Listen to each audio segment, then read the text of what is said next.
Deixa aberto em Juízes 16, antes de irmos para a palavra, eu quero agradecer novamente a honra e o privilégio de estar aqui, depois desse tempo de férias, o Conexão com Deus regressando, e eu poder estar participando aqui nessa abertura de 2018, é um prazer estar com vocês novamente. Eu espero que essa obra prospere, que o Evangelho seja pregado, e que São Paulo seja alcançado, conforme a graça e a soberania de Deus.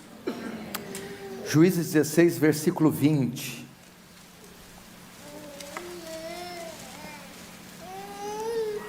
disse assim, Dalila quem vai falar, e disse ela, os filisteus vêm sobre ti, Sansão. Tendo ele despertado seu sono, disse consigo mesmo, sairei ainda esta vez como dantes, e me livrarei, porque ele não sabia ainda que já o Senhor se tinha retirado dele. Deixa aberto aí no capítulo 16, nós vamos passar por ele um pouco. Feche os olhos só mais uma vez.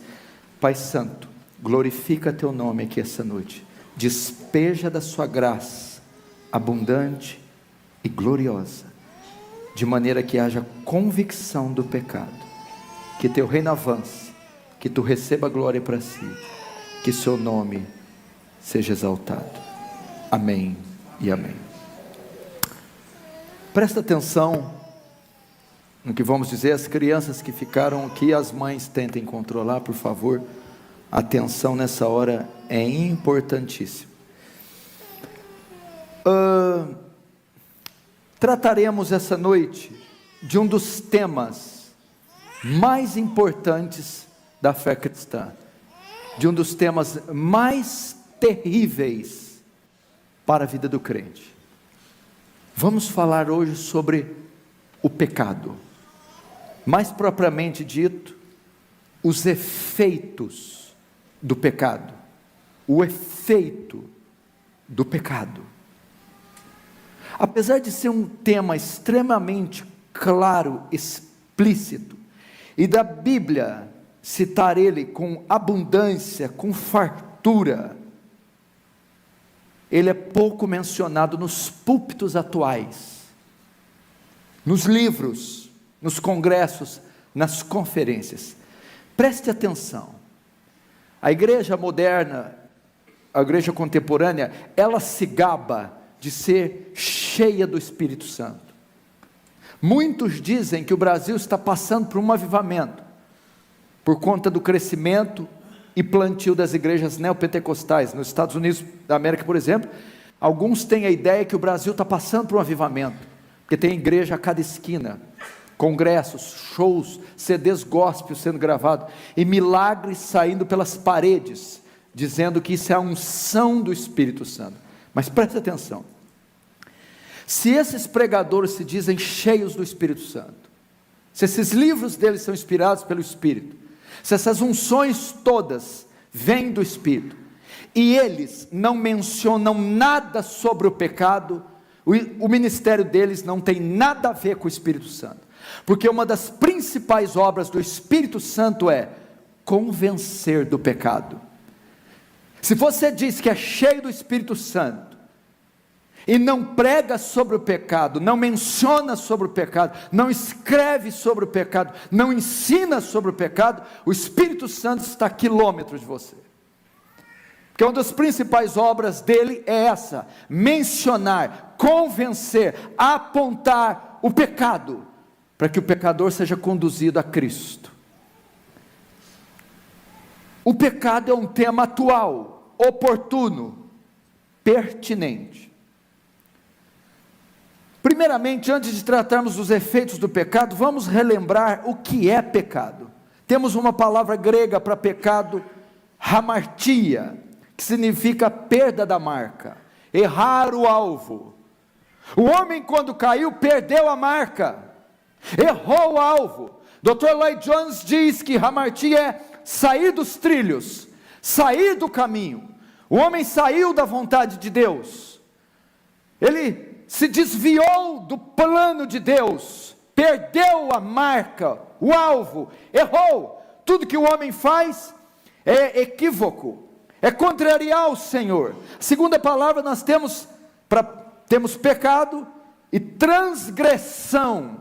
Transgressão é uma desobediência da lei de Deus, é uma quebra deliberada da lei de Deus, uma rebelião contra a lei de Deus consiste em transgressão. Terceira palavra para pecado é iniquidade. É um ato distorcido, é uma perversão da lei, anomia, sem lei. Pecado, transgressão e iniquidade.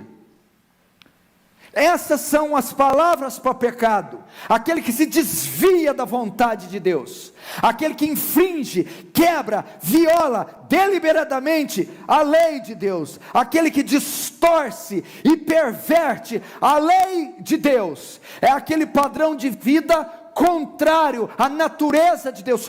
Tudo que é contrário à natureza e à lei de Deus é pecado, é iniquidade, é transgressão. Desobedecer os mandamentos, preceitos, estatutos, lei, a palavra de Deus, isso é pecado. Porém nós não trataremos do que é pecado, e sim das suas trágicas consequências. Essa mensagem é um alerta para você, meu irmão, é um alerta para uma igreja, para um povo que hoje vive um evangelho superficial. É um alerta para a cristandade contemporânea, que bebe iniquidade como água, como diz Jó, que trata o pecado como tropeço, desvio moral, equívoco, e não transgressão. Uma geração que trata o pecado com superficialidade, e que não dá o devido valor ao pecado, nem sequer sabe o que é pecado. Pecam por ignorância, como o salmista diz: expurga-me até os que são ocultos. E nós não podemos brincar com o pecado. John Owen disse: mate o pecado, ou o pecado matará você. Eu digo: encontre o seu pecado e mate ele, porque senão ele encontra você e mate você. Tem base bíblica? Sim, nós temos Deuteronômio 32, o pecado há de vos achar, há de vos encontrar, e nós precisamos lidar com isso. Jesus disse: se não credes que eu sou, morrerei nos vossos pecados. Isaías diz assim: a mão do Senhor não tem colhida para que não possa salvar, nem os ouvidos tapados, agravados, para que não possa ouvir, mas os vossos pecados fazem separação entre vós e vosso Deus, e as vossas iniquidades encobrem meu rosto, para que eu não vos ouça. Como é que eu vou tratar o pecado de qualquer jeito? As consequências. Gálatas 6, não se engane, Gálatas 6:7, a lei da semeadura, de Deus não se zomba, tudo que o homem plantar, semear, isso colherá.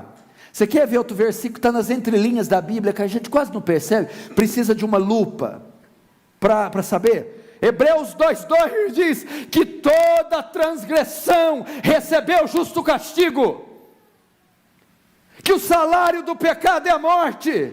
Há consequências para quem vive uma vida de iniquidade, mesmo para o salvo, mesmo para o redimido, mesmo para o lavado, mesmo para quem possui o Espírito Santo. Se esse cai, se esse se esfria, se esse começa a viver uma vida de pecado, ele tem consequências. Essa noite eu estou chamando você para tratar o pecado com seriedade, com a devida atenção que ele merece. Não tem nada que Deus mais abomine no universo do que o pecado. Não tem nada mais que produza asco em Deus do que o pecado. Eu vou te dizer como que o pecado é grave para Deus. O pecado é tão grave que por causa dele, ele matou o próprio filho, sacrificou o próprio filho, porque Deus é santo, e a santidade de Deus faz com que ele não tolere. Quantos pecados bastaram para Adão cometer, para Deus bani-lo do Éden? Um único pecado. Tu é tão puro de olhos que não pode contemplar o mal. Tá bom de Bíblia, hein? Abacuque 1,13. Tu é tão puro de olhos que não pode contemplar o mal. Vamos ver então as consequências do pecado. Qual é o nosso tema? O nosso personagem que vai ilustrar esse fato trágico. O texto que eu abri de Juízes narra a história de Sansão. Esse é o período de Juízes, um dos períodos mais escuros de Israel, um dos períodos de paganismo, idolatria e sincretismo. Deus então levantava juízes e estes livravam Israel do inimigo. No capítulo 16 e 15 e 17, ele levanta um homem chamado Sansão para julgar Israel e livrar. Um homem que era conhecido pela sua força física. O Espírito de Deus, quando vinha sobre Sansão, fazia ele o homem mais forte do mundo. Ele trancava as cidades, a porta das cidades. Ele matou 1000 homens com uma queixada de jumento. Ele amarrava raposas no rabo uma da outra, incendiava o milharal do inimigo, matava leão, rasgava como um cabrito. Um homem de força colossal, Sansão. Entretanto, Sansão teve uma vida devassa. Ele começou a transgredir contra o Senhor, pecou. Sansão era um narizeu. Se você estudar Números capítulo 6, você vai ver um voto de nazireado. Sansão era nazireu. O que significa ser nazireu? Sobre a sua cabeça não podia passar navalha. Isso era exigido no voto. Não era dada bebida forte, nem podia tocar em cadáveres, nem se prostituir. Este era o voto que Sansão, por ser nazireu, devia guardar. Era separado para ser um homem de Deus, para ser um ministro do Senhor, um homem que deveria ser santo e separado, para então dirigir e liderar o povo de Israel. Contudo, a trajetória de Sansão foi um caos. Sansão pecou. A Bíblia diz que ele tocou no corpo de um leão para obter mel, tocou no cadáver, quebrando a lei. Ele se prostituiu, entrou com prostitutas, pecou. Ele revelou o segredo da Dalila, o seu cabelo foi cortado. Ele quebrou o voto de nazireado. Ele teve uma vida de profundos pecados. Ele mentiu para a mulher. Ele desobedeceu pai e mãe, quando pai e mãe disse: não tem mulheres aqui em Israel para você buscar lá nos filisteus. Ele desonrou um dos mandamentos do decálogo. Ele quebrou o seu voto. Ele se embriagou. Ele se prostituiu. Ele tocou em animais mortos. Só que o que aconteceu? Tudo isso teve consequências. Ele era um juiz separado, mas ele teve consequências. Tudo que o homem semear, isso ceifará. Gálatas 6,7. Sansão semeou pecado. Agora vamos ver quais as consequências. Vamos traçar um paralelo da sua vida para saber se isso está acontecendo com você. Se hoje Deus responde, qual é a causa da sua derrota? Qual é a causa dos seus infortúnios? Vamos ver então. Primeira consequência dos pecados de Sansão, verso 16. Vamos ver. Nós estamos no capítulo 16, no verso 16. Importunando ela todos os dias, Dalila, com suas palavras, e molestando-o, apoderou-se da alma dele uma impaciência de matar. Verso 17. Descobriu-lhe todo o coração, e ele lhe disse: nunca subiu navalha a minha cabeça, porque sou nazireu de Deus desde o ventre da minha mãe. Se vier a ser rapado, ir-se-á de mim a minha força, e me enfraquecerei, e serei como qualquer outro homem. Primeira consequência de uma vida de pecado. Notem, eu estou pregando sobre a consequência, os efeitos do pecado, de uma vida vivida em pecado. Sansão brincou com o pecado, abusou da graça de Deus. Agora as consequências. Primeira, a misericórdia de Deus é retirada. A misericórdia de Deus é retirada da vida de Sansão. Se você notar, Sansão continuou tendo uma vida de pecado por muito tempo, e Deus o livrava. a misericórdia era sobre ele. Se você ler versículos anteriores, e ele dizendo para ela, me amarra com cordas de vime, e aí a minha força se vai. Sansão, os filisteus vêm contra você. E o Espírito veio sobre ele, rompeu as cordas. Se me colocar com linho fresco, e assim minha força se vai. Sansão, os filisteus contra você. O Espírito do Senhor desce, a misericórdia está sobre ele, e ele se livrava. Tocou na mulher prostituta, e o Senhor o livrava. Tocou no animal, o Senhor o livrava. Desobedeceu ao pai e mãe, o Senhor o livrava. Mas chegou uma hora que ele passou dos limites, e a misericórdia foi retirada. Ele revelou o seu segredo, os cabelos foram cortados, foi-se a força, e os filisteus o pegaram. Meu irmão, deixa eu te dizer, para você que está brincando com o pecado, para você que tem pecados ocultos, está nutrindo pecados ocultos, relacionamentos ocultos, mexendo com dinheiro de forma espúria, está vivendo uma prática oculta, e está pensando, o Senhor não me vê, a misericórdia está sobre mim, eu tenho sido abençoado no trabalho, tenho tido promoções, tenho pregado bem. Meu irmão, cuidado, a misericórdia de Deus pode ser retirada. Você que está ocultando coisas, a Bíblia diz que os olhos de Deus estão como chamas de fogo, contemplando os bons e os maus. O Senhor vê o que está no CPU do seu computador, o Senhor sabe como estão os seus papéis, o Senhor sabe onde os teus olhos têm ido, suas mãos têm tocado, onde o seu coração tem divagado. O Senhor sabe o que você faz as ocultas, as escondidas. O Senhor sonda o seu pensamento. Veja só, o tribunal de Deus, nenhum tribunal tem competência para julgar foro íntimo. O que é foro íntimo? Os pensamentos. Deus é o único juiz que julga foro íntimo. E você diz, eu estou bem, eu viajo, está tudo bem, eu faço, tudo acontece, nada, livramentos têm sendo dados, mas uma hora a misericórdia é removida. Você que tem abusado da graça de Deus, da paciência de Deus, a Bíblia fala de completar a medida da iniquidade dos amorreus, ou seja, quando a iniquidade chega no seu limite, quando a paciência de Deus se esgota, Ele retira a sua misericórdia e entra em cena a sua ira. Pastor, mas a ira não é para os filhos, a vara é para os filhos. Hebreus capítulo 12 diz que Deus exorta, Deus repreende, Deus açoita quem lhe ama e tem por filho. A misericórdia é retirada. Você que está brincando, lembre-se de Davi. Davi acorda gordo, barrigudo, 2 horas da tarde, vai passear no terraço, preguiçoso, não foi para a guerra, vê uma mulher pelada tomando banho. Quem é? Quem é? Batseba, filha de Urias, mulher de Urias, filha de Eliã.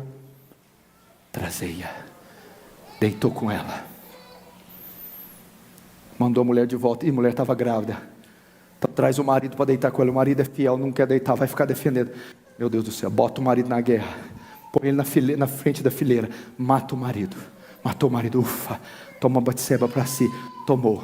9 meses, Arival, só alegria em Israel, só alegria, cadáver ocultado, adultério ocultado, e Davi descendo rei, 9 meses, só alegria, vitória.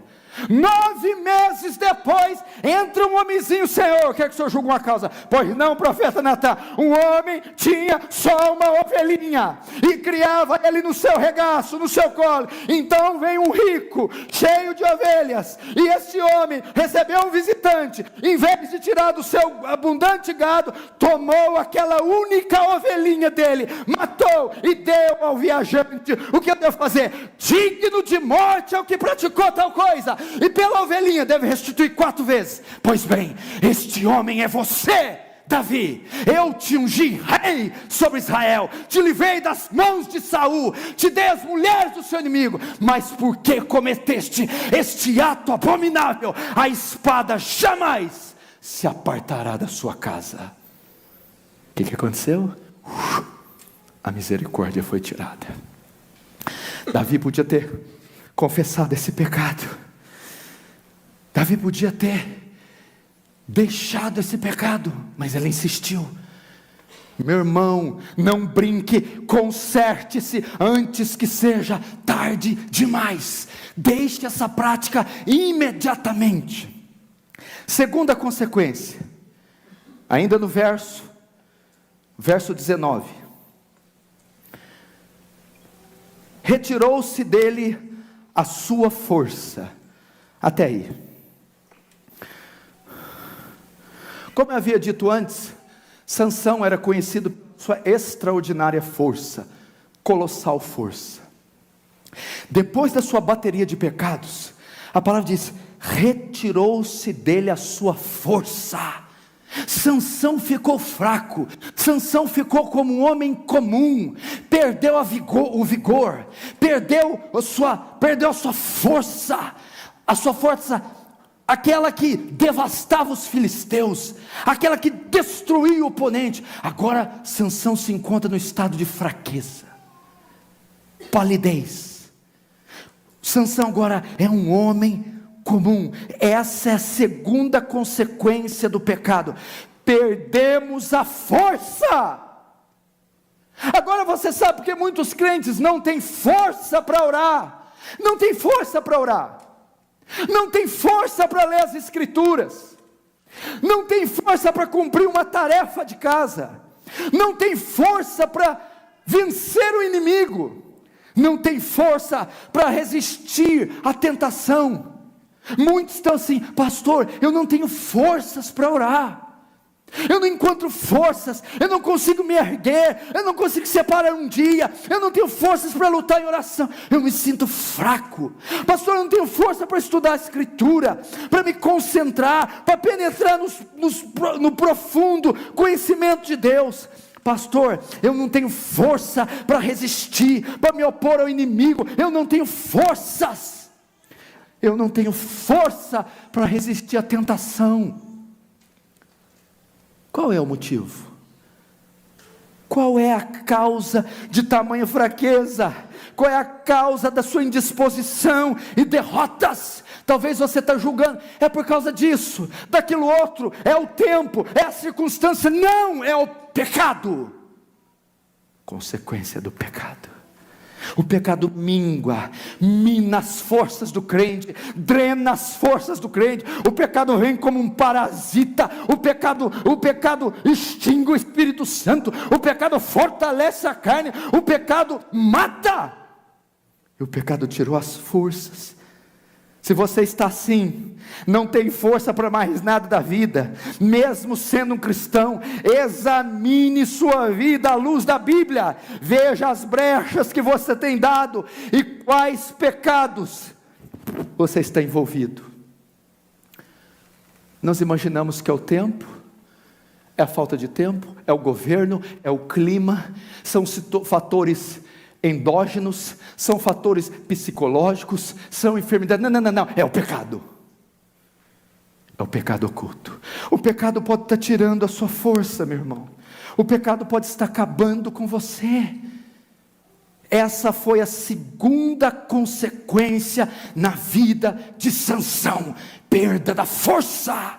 Nós encontramos igrejas inteiras fracas, ministros fracos, crentes fracos que tropeçam em uma mísera tentação, crentes que não vencem provações, sucumbem diante da prova, desviam-se da fé, divorciam-se dos seus pares, filhos vão às drogas, crentes que não têm bravura, intrepidez, coragem. O inferno tripudia sobre estes, dá uma surra. Os filhos das trevas, em todo vapor, vigorosos, empenhados, fortes, destros, eficazes, e a igreja abatida, anêmica, fraca, não resiste nada, não encara nada, não derruba nada, não vence ninguém. Por quê? Pecado, iniquidade. Eu vim para que tenham vida e tenham abundância. Tudo posso naquele que me fortalece. Caiu 1000 ao meu lado, 10.000 à minha direita, e tu não serás atingido. Cadê isso? Com iniquidade, isso tudo é anulado. Onde está a força, meu irmão? A resposta pode ser pecado, pecado, pecado. Pecado oculto, pecado de estimação, as raposinhas de Cantares, pecados que você se deleita. Sabe quando você tem aquele costume de todo dia chegar à noite em casa, abrir a geladeira, degustar um chocolate sozinho na sala, ou um leite, todo dia? É prazer, é uma coisa prazerosa, é uma coisa rotineira. Você não vê a hora que você se relaxa, está ali, vai todo dia, abre e tal. Tem gente que faz isso com pecado. Esse aqui Deus não conta, esse aqui eu já acostumei com ele, esse aqui já é meu amigo, esse aqui você já acostumou, mas o Senhor não se acostumou com ele. Terceira consequência: extinguir o Espírito Santo, a ausência da presença favorável de Deus. Veja o verso 20: porque ele não sabia que já o Senhor se tinha retirado dele. Outros textos porque não sabia que o Espírito havia se ausentado dele. Igreja, preste atenção. Sansão era um fantoche, um boneco oco, um boneco de palha, um espantalho, inútil, um barro, um vaso. A única grandeza de Sansão era ser possuído pelo Espírito de Deus. É o Espírito de Deus que dava vida, é o Espírito de Deus que dava força, é o Espírito de Deus que dava brilho, é o Espírito de Deus que dava pureza, é o Espírito de Deus que dava santidade. E era uma riqueza de Sansão. E agora, por causa do pecado, o Espírito se foi. Ele perdeu essa riqueza. Ele não sabia que o Espírito já havia se ausentado. Essa é a maior e mais trágica consequência do pecado. O Senhor está me dizendo que um crente verdadeiro pode perder o Espírito Santo? Não, ele não pode, impossível. Ele está selado para a redenção, não pode. Não, então o que aconteceu com Sansão aqui? Aconteceu o que está em 1 Tessalonicenses 5,19: não extinguais, abafais, apagueis o Espírito Santo. Significa que o pecado pode extinguir a força do Espírito Santo, o poder mortificador da carne, a unção que dá a capacidade ministerial, a força para vencer a tentação, a força para vencer o diabo, a força para combater o combate. Esta pode minguar, essa pode se esvair, se exaurir, sumir. Será que não é assim? Será que não é por causa disso que você está tão fraco? Prega, não acontece nada. Ora, aquele ranço horroroso. Não sente a presença de Deus. Não lê a Bíblia, não entende nada. Será que não é crente seco, entediante, raivoso, irado, medroso, incrédulo, fraco, carnal, imoral? Por que acontece isso? Perda da presença favorável de Deus, a ausência do poder do Espírito Santo, extinguir, apagar. Davi experimentou isso, Davi sabia isso quando pecou com Batseba. Imediatamente ele orou e escreveu: Senhor, não me lance fora da tua presença, nem te retire de mim o teu Santo Espírito. Por que Davi disse isso? Porque ele sabia que o adultério, ele sabia que o assassinato, que os pecados poderiam extinguir a força do Espírito nele. Será que você não está assim? Andando na carne. O que somos nós sem a força do Espírito, irmão? O que é você sem o poder do Espírito para nos guiar, para nos policiar, para nos advertir? Sem a presença de Deus estamos mortos, estamos entregues à sorte, ao mundo, aos desejos da carne. Veja só algumas consequências de o Espírito estar extinguindo. Sabe qual? Primeiro, Romanos 8,13: se pelo Espírito mortificar as obras da carne, viverei. Sem o Espírito você não refreia o poder da carne, o poder do pecado.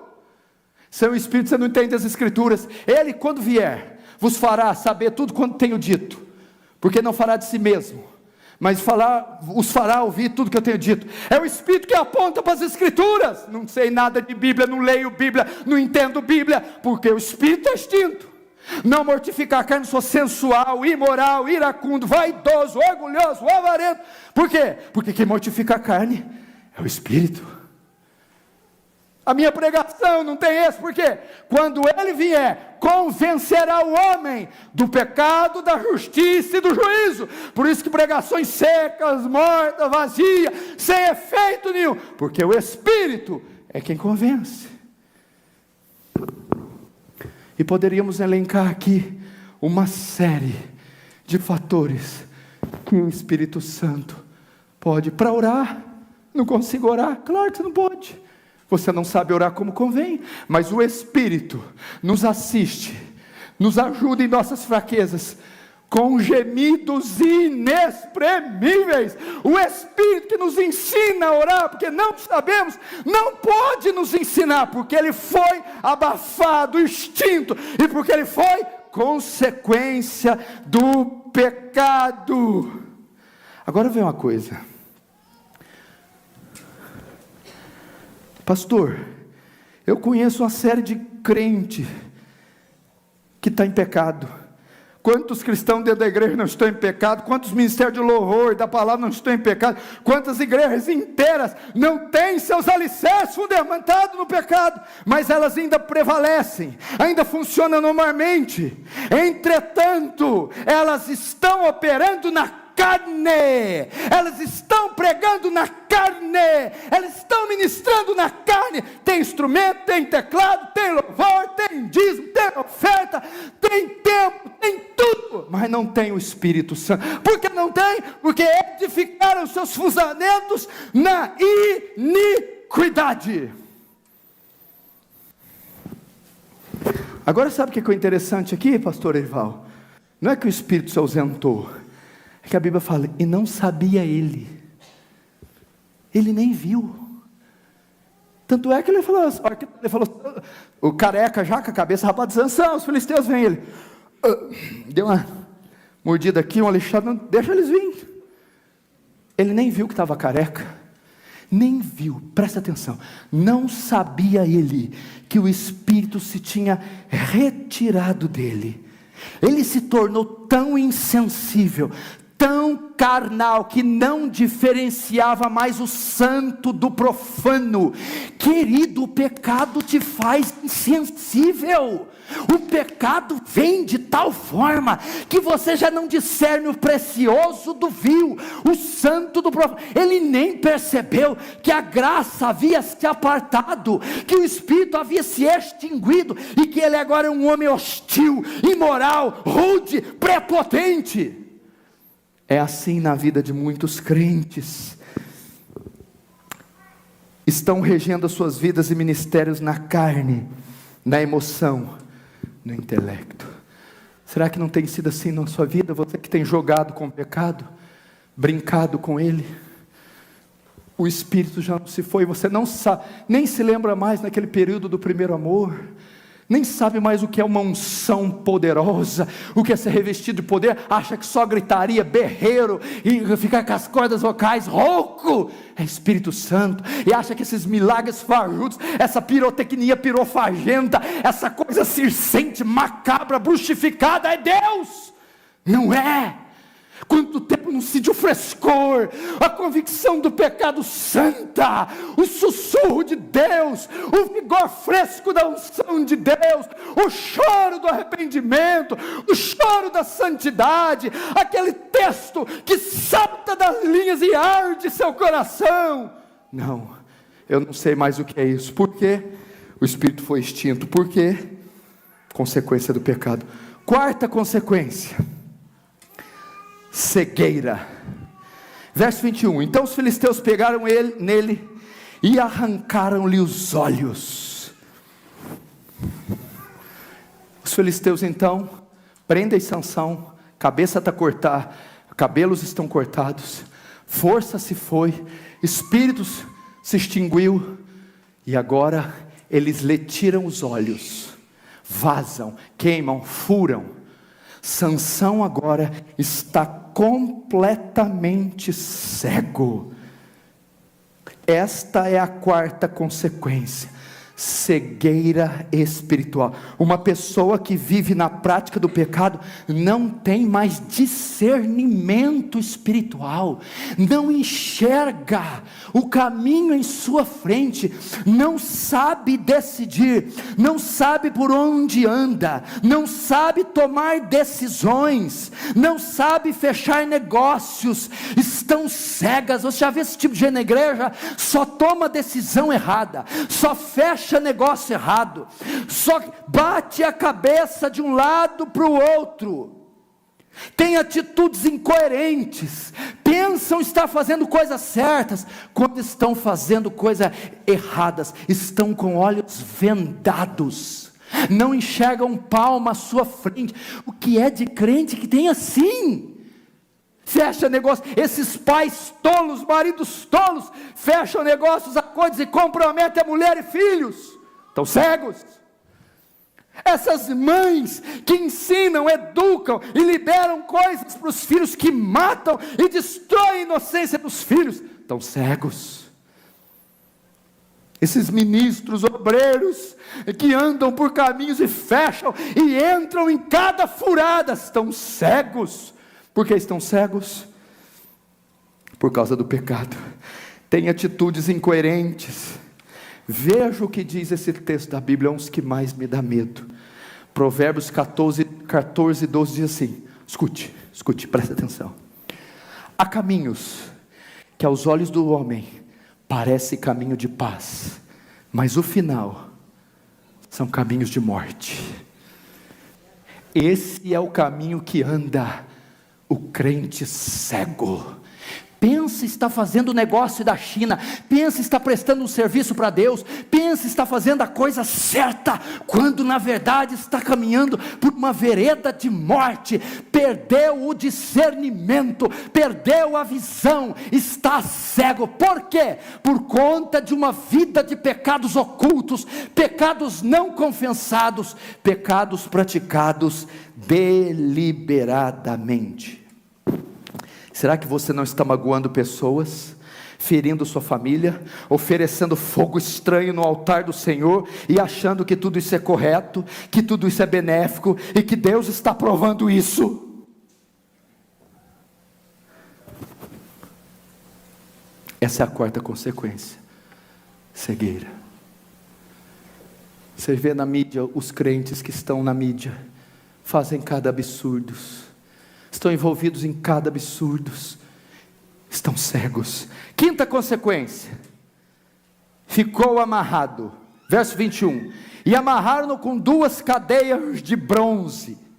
Depois de cegar a Sansão, os filisteus tomaram e amarraram com 2 correntes de bronze, anulando assim qualquer movimento extenso de Sansão.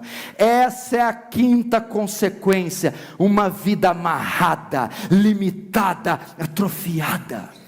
Meu irmão, será que a sua vida não está assim? Uma vida amarrada, atrofiada, nada que você faz prospera, nada que você faz, você termina. Note, presta atenção, ele estava acorrentado, não quer dizer que ele estava imóvel, ele não ficava assim, ele tinha movimentos, mas por causa das correntes, os movimentos eram limitados, ele só podia ter um determinado local, distância, podia levantar o braço a determinada altura. Talvez é isso que acontece em sua vida. Eu me sinto limitado em tudo que eu faço, eu não concluo nada que eu começo, eu não prospero em nada que eu inicio, eu me sinto limitado, atrofiado, preso. Por que será, pastor? I have good news for you. Sim, pecado, é o pecado, amarrou Sansão. Todas as áreas emperradas, casamento em crise, filhos rebeldes, dívidas para todos os lados, doença, nada anda bem. Você atribui isso ao governo, à economia, põe a culpa no diabo, nos familiares, e esquece de pensar: talvez tudo isso seja efeito do pecado. efeito do pecado. Sua vida está amarrada, meu filho? Está presa? Porque esses crentes modernos, sobretudo os carismáticos, neopentecostais, desculpe, irmãos, eles não sabem nem a hora que estão com fome. Eles não sabem nada. Tudo é vitória, vitória, vitória. Campanha das 7 chaves, das 7 portas, das 7 coisas, dos 7 capeta. Campanha disso, prospera aquilo. Levanta a mão, urra, toma posse, quebra, desquebra, rola, planta bananeira, filho de morto, põe a língua para fora. Pelo amor de Deus, onde está o ensino? Onde está a doutrina? Eles precisam lidar com o pecado de forma bíblica. Meu Deus do céu, e está aqui amarrados, coitados, pensam que são livres, pensam que vão herdar os reinos, vão herdar as riquezas, estão lá presos, num calabouço de engano, de mentira. Por quê? Vida de pecado. 6ª consequência, estamos caminhando para o final. 6ª consequência, e essa, se eu não me engano, é a última. Escravidão. Verso 21. E girava ele um moinho no cárcere. Depois de Sansão ser acorrentado, foi colocado em uma prisão, numa masmorra. Foi condenado a ficar ali trabalhando no moinho. Esta é a 6ª consequência. O pecado nos faz escravos. Olha esse texto de Pedro e se arrepia. 2 Pedro 2,19. Porque de que alguém é vencido, do tal se faz também escravo. Daquilo que alguém é vencido, do tal se torna escravo. Se você é vencido pelo pecado, se você se deixa dominar pelo pecado, se você tem o pecado como estilo de vida, você é escravo do pecado. Sansão se tornou um escravo. Sansão foi até o cárcere. Meu irmão, será que você não está assim, em um cativeiro? Em um cativeiro, em uma prisão, e você não sai.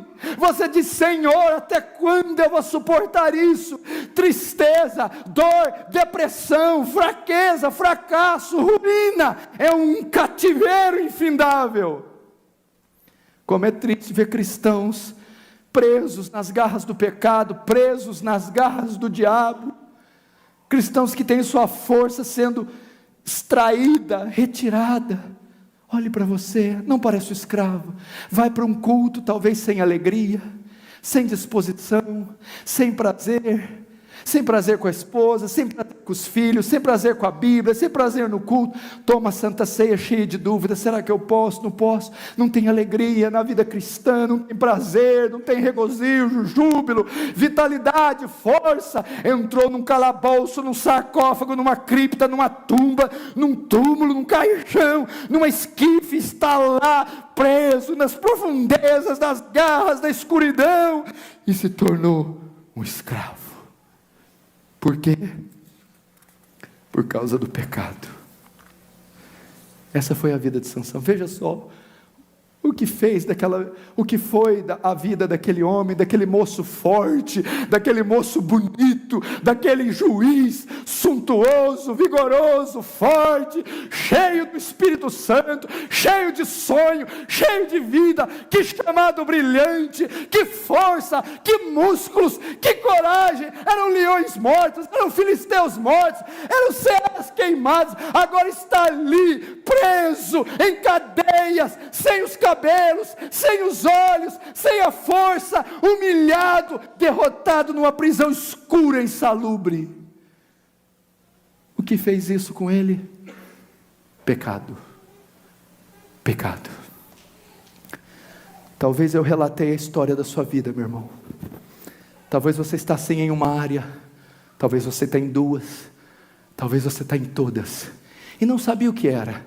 Pensava que era uma opressão maligna, doença, a economia, o clima, a esposa.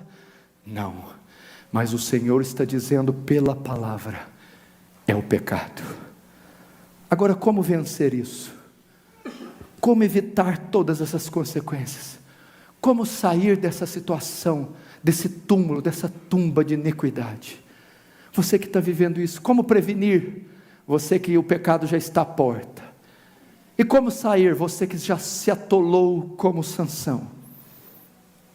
Você que está ouvindo pensa que mensagem dura, que pavor veio ao meu coração ouvir isso, pois me identifico com muitas coisas que foram ditas.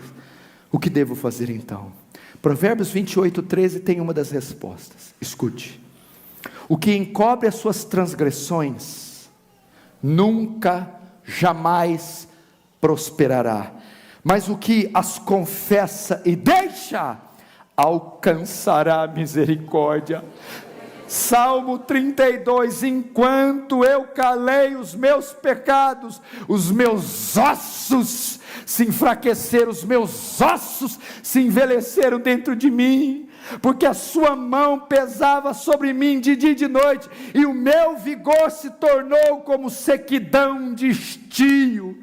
Então disse ao Senhor: confessarei os meus pecados, e os meus pecados não ocultarei.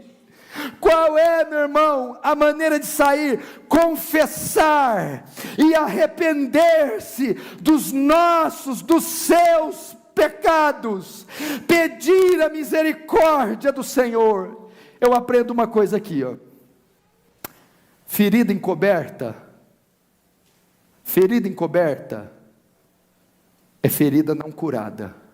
Você tem uma ferida aqui, um corte, e você o encobre, deixa ele lá, passa uma semana pus, passa 2 semanas infecção, inflamação, passa 3 semanas inchaço. Se ficar mais de 1 mês sem curar a ferida, pode amputar o braço. Cortou, a ferida está lá, pus, mostra a ferida, escancara, expõe, bota o dedo, limpa, lava. Ferida exposta é ferida curada. Pecado encoberto gera morte, pecado confessado gera vida. Você deve ir a Deus, quebrantado, humilhado, igual o filho pródigo, caindo em si, disse: Pai, eu pequei, não foi meu irmão, não foi o pai, a esposa, eu pequei. Confesse o seu pecado, confesse o seu pecado, vá diante de Deus e confesse o seu pecado. Se confessarmos os nossos pecados, 1 João 9, Ele é fiel e justo para nos perdoar os pecados, nos purificar de toda injustiça. Confessar é o que? Primeiro, é verbalizar, é apresentar, é reconhecer: Senhor, isso é fruto do meu desvio, isso é fruto da minha imoralidade, isso é fruto da minha perversão, das minhas mentiras, da minha corrupção. Dê nome, cite o pecado, cite a causa, dê nome, exponha, desabafe, solte isso. Confissão. Segundo, arrependimento, metanoia. Só a verbalização não é suficiente, porque os católicos fazem isso muito bem no confessionário auricular. A confissão tem que ser seguida de pesar. Arrependimento é confissão junto: Senhor, eu tenho consciência do mal que isso representa, do quanto eu ofendi minha esposa, traí meus filhos, enganei meu pastor, o quanto eu entristeci teu espírito, ofendi tua glória, quebrei tua lei. Senhor, eu me arrependo. Pesar é um sentimento. Terceiro, arrependimento, voltar-se contra o pecado. Provérbio diz: quem confessa e quem deixa. Meu irmão, se você furta, pare de furtar hoje. Se você mente, pare de mentir hoje, de prostituir hoje, de pegar o que é seu, pare hoje. Do que não é seu, pare hoje. Deixa essa prática hoje, rasgue esse papel hoje, delete esse contato hoje. Saia desse corredor, saia desse flerte hoje. Foi isso que Sansão fez. Veja só, em Juízes 16, 28, ele clamou ao Senhor dizendo: Senhor Jeová, peço que te lembre de mim, e esforça-me só essa vez, para que me vingue os filisteus, ao menos por um dos meus olhos. Até aí. Sansão, com essa frase e com o tempo sofrido de cárcere, mostra arrependimento. Ele estava dizendo: Senhor, me perdoa por tudo que eu fiz. Meu irmão, essa é a maneira. Arrepende-se. O Senhor está te chamando ao arrependimento. Eu não sei quem você é, o que você está fazendo, quantas raposinhas você está alimentando, quais são seus pecados, quais deles você dá importância e não dá, quais você pensa que é pecado e outros não. Mas o Espírito é poderoso para convencer você, é poderoso para mostrar a você o que está de errado e dizer: eu não quero você nessa vida de derrota. Confesse, se arrependa, sinta pesar e se volte contra ele. O que aconteceu depois que Sansão fez isso? Olha só, Sansão obteve o perdão, Sansão restaurou a vida, Sansão deu certo. Como é que foi? Sim, a Bíblia diz que o cabelo dele começou a crescer, o Espírito de Deus se apossou dele novamente, ele foi levado até as colunas do palácio filisteu, e com a força que Deus dele, derruba as colunas, e a Bíblia diz que mais matou Sansão na sua morte, do que em sua vida. Sansão foi perdoado, a força restituída, ele aniquilou os filisteus. Pastor, mas como é que o senhor sabe isso? Hebreus capítulo 11 disse: pela fé, Sansão, da fraqueza tirou força. Sansão foi perdoado, meu irmão. A força foi restituída, e ele aniquilou os filisteus. Para aqueles que confessam e se arrependem, há perdão de Deus. Há sangue suficiente para te purificar, meu irmão.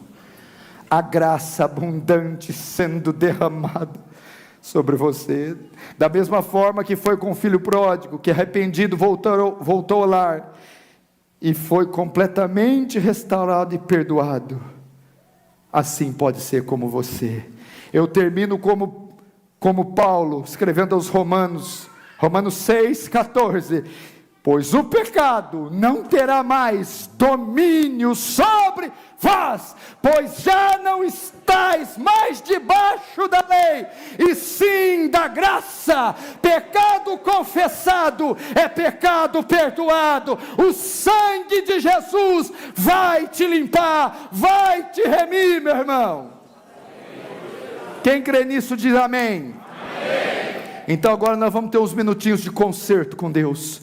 Vamos orar agora, meu irmão. Feche os seus olhos. Se tiver liberdade de ajoelhar, ajoelha, do jeito que você quiser. Mas trate com isso agora. Nem um minuto mais, nem um segundo mais, nem uma hora mais.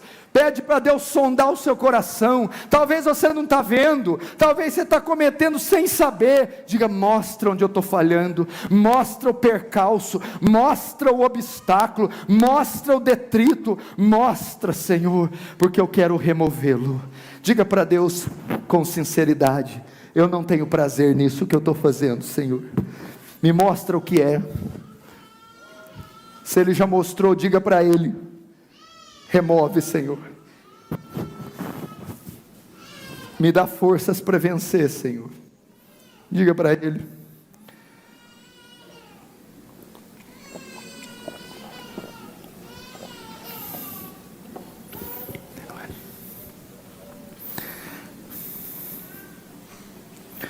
Diga para o Senhor.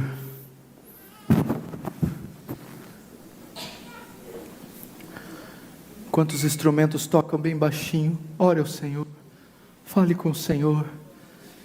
Agora é a hora do choro, meu irmão. Qual a última vez que você chorou pelo pecado? Diga: Senhor, eu não aguento mais. Senhor, me livra desse entulho, me livra desse gigante. Senhor, eu confesso. Senhor, me perdoa. Diga: eu me arrependo. Diga para o Senhor: Senhor, ajuda-me e eu serei ajudado. Salva-me e eu serei salvo. Liberta-me e eu serei livre. Ó Espírito Santo, Vem sobre esse lugar. Os avivamentos foram marcados por arrependimento, confissão de pecado. Se o meu povo, que se chama pelo meu nome, se humilhar e orar e arrepender-se dos seus maus caminhos, então eu ouvirei do céu, perdoarei os seus pecados e sararei a sua terra. Sara São Paulo, Senhor. Sara nossas vidas. Sara, cura nossas chagas, Senhor. Não somos tão bons como pensamos, não somos perfeitos, Senhor. Humilha-nos para que o Senhor possa depois exaltar-nos. Oh Senhor, oh Espírito Santo, vem sobre esse lugar, vem sobre essas pessoas. Vem, Senhor. Vem, Senhor. Como é bom fazer um concerto com Deus, meu irmão.